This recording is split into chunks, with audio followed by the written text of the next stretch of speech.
Omar Abdullah, crisis after crisis, his response has been inept. Whether it's Shopia, whether it's Machil, whether it's Sopore, whether it's Bandipora, Baramulla, we've seen incident after incident in the last 1.5 years. The response has been inept. And more importantly, I want to take this to a larger level. The so-called process of reconciliation and normalization, which was started in 2004, seems to have been stuck in limbo. Absolutely. I mean, Omar Abdullah seems completely missing in action, Zaka. And the problem, I think, has, if you have to lay the blame somewhere, it has to go both to the state government as well as the central government, because Kashmir is a very difficult problem and it cannot only be the business of the state government.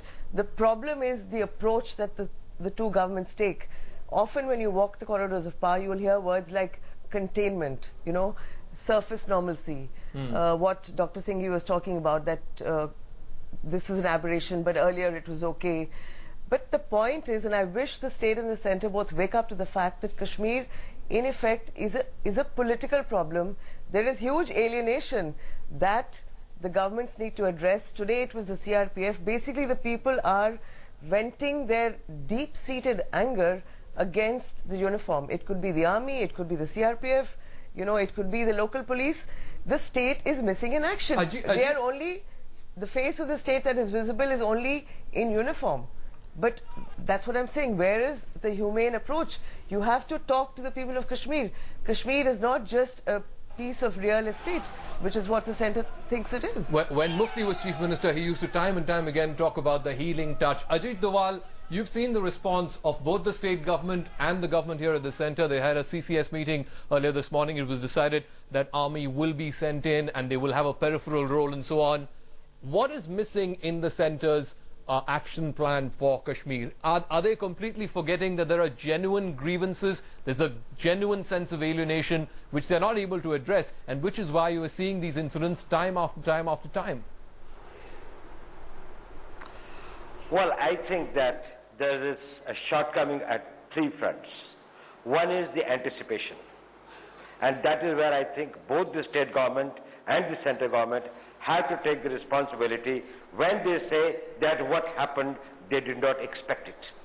They did not feel that the events will take this turn. They should have had the intelligence inputs about the Pakistan's designs, about the subversive elements organizing themselves, about the alienation level within the society, and I think that is the first failure. The second is about the response. If you have made an anticipation about the threat and the response, about the likely this type of thing, what are you going to respond in what way? It was neither proportionate nor timely. And I think at every stage, the response has been very, very flat-footed. And third is, I think, the main political dimension of the problem. Political parties' lack of rapport with the civil society. Their mobilization, their ability to reach out to the people, tell them that these are the plans which are being made, these are the type of an environment that is being built up, and containing those forces which were within the state trying to work as agent provocateurs, as trying to provoke the people inside them.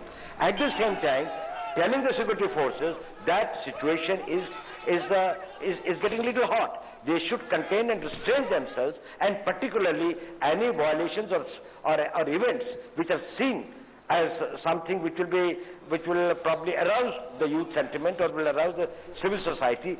There should have been firstly they should have been contained and curtailed, and secondly there should have been quick response. Of course they did respond.